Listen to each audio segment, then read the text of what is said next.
Ryan, you're back home, mate. I wish I could do something about the weather for you. I mean, do you get much chance to get out and bloody practice in this rain?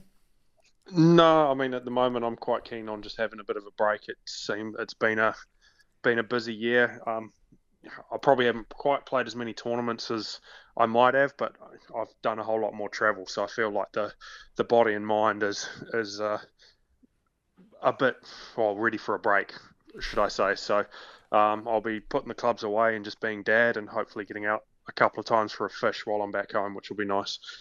How much did the British Open take out of you in every way? Yeah, I mean it's always a tough week, especially when you get some weather.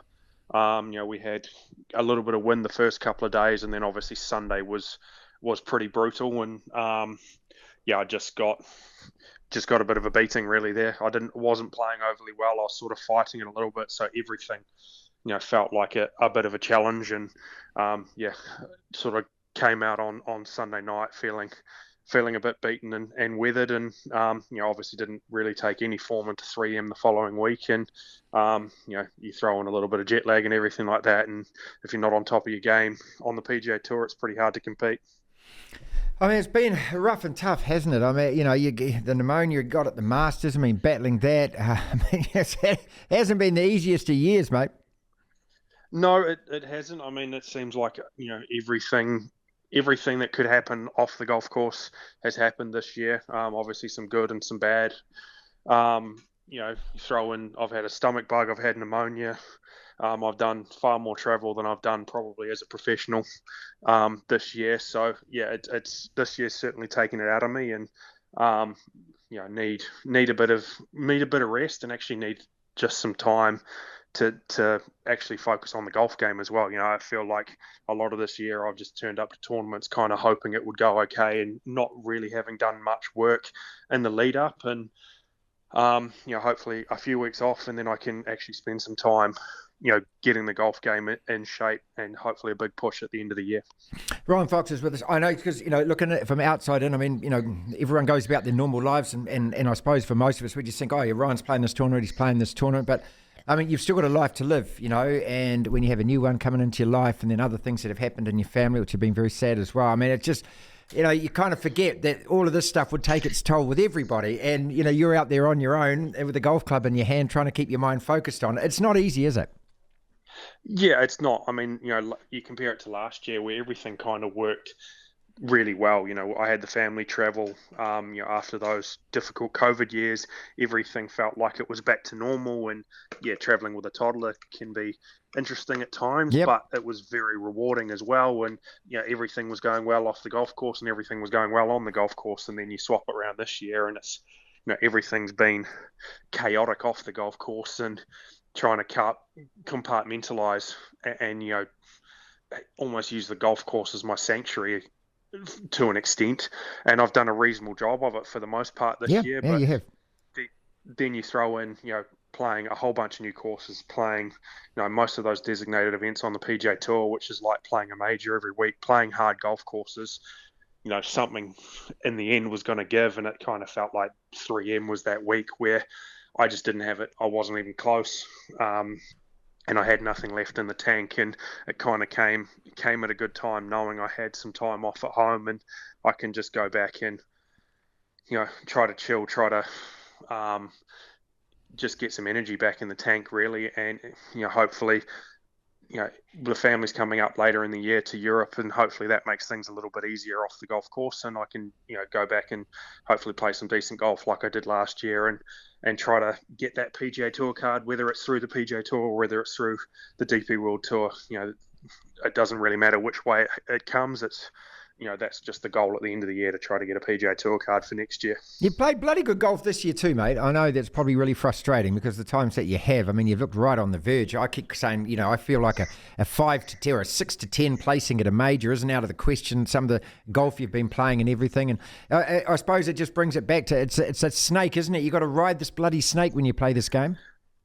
Yep, you do, and it's I said it before. Trying to play new golf courses almost every week is hard. At least in Europe, I probably would have been able to get away with a bit more in terms of prep, and just go, and I don't need to go and see the golf course as much. I can just play the Pro-Am and and I know what to expect. And you're almost playing the golf course to see what condition it's in, not to see how you're going to play it. Whereas a lot of this year has been turn up on a Monday, try to do some work, play all day Tuesday, trying to figure out the golf course and trying to compete against guys that have played it, played the event multiple times before, and it doesn't help when they're all in the top 50 in the world as well. So, Right. Yes. there's been a lot of that, and I've probably, I wouldn't say exceeded expectations, but I've probably met expectations at the start of the year. I feel like I can compete with those guys, and for the most part, I've sort of been one round away from turning a lot of these tournaments into really good results. I've had one round, whether it's on a Sunday or whether, early in the week, say the British Open, shoot 78 in the first round, and I actually had a pretty decent week after that. You Played did. pretty solid. Yeah. But there's been a lot of that this year where, I just have kind of played my way out of it a little bit in one round, and I guess that's what happens at the top level. If you're not quite there, you're getting beaten up by some pretty brutal golf courses, and I've just happened to have it, a fair decent amount this year, just one round. But I've turned in a lot of really solid weeks, 15s, 30ths, and strong fields, which is certainly nothing to sneeze at. How do you get the headspace back into where exactly that you want it again? You're always a very positive guy. You always, seem so philosophical about your golf, and you try and not take things too seriously.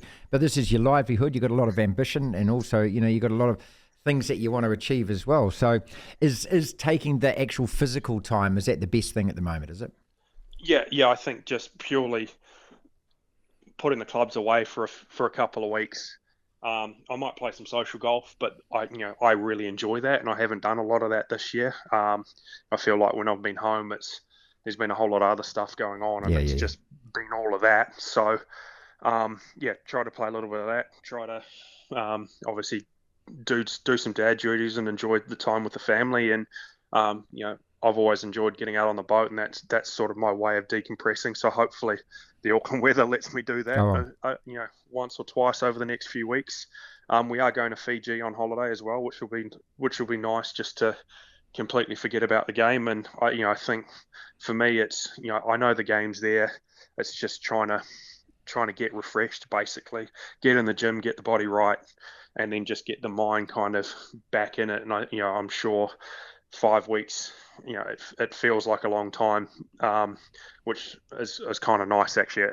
All the breaks I've had this year, kind of feel like I'm just getting used to them, and then I'm away again. So hopefully 5 weeks is long enough to get refreshed and ready for the back end of the year. When you have these games of social golf, mate, do your mates still say, let's put a tenner on it, Ryan? Come on. $5 on this hole, mate. It's more bottles of wine now. Brilliant.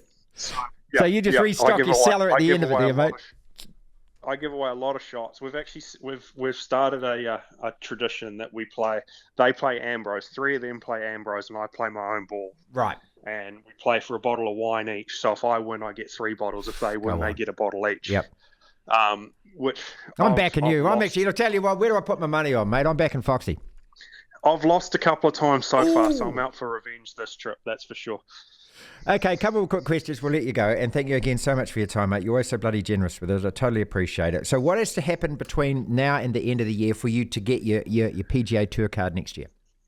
So there's 2 pathways. One is through Europe, through the DP World Tour, and I need to finish top 10 on the order of merit, not otherwise exempt. So if anyone looks at the DP World Tour app, you'll see there's PGA Tour logos on the guys that kind of designates top 10s who are in the top 10. I think that's going down to like 15 or 16 at the moment.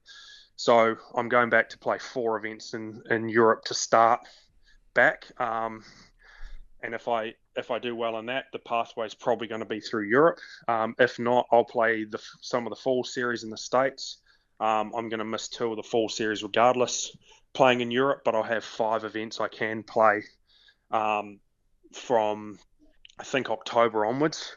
And I basically need to finish the equivalent of 125 on the money list, which on the FedEx Cup points list. At the moment, I think I'm well inside 125. I think I'm sort of 115-ish on the money list. So I probably need another 100 or so FedEx Cup points in those 5 events to be safe. So I'm not really sure what is the right pathway at the moment. It kind of depends on how I play those first 4 events in Europe. So, if I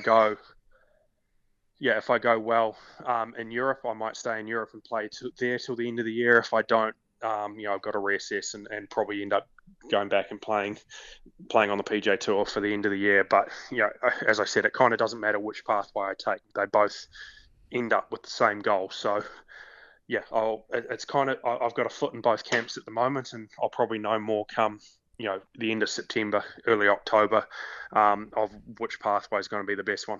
All right. Well, we will always keep in touch as we do. And I thank you so much for giving us so much time, especially, when you are actually taking a break at the moment. Always appreciate it, Ryan. Cheers, Marty. Thanks.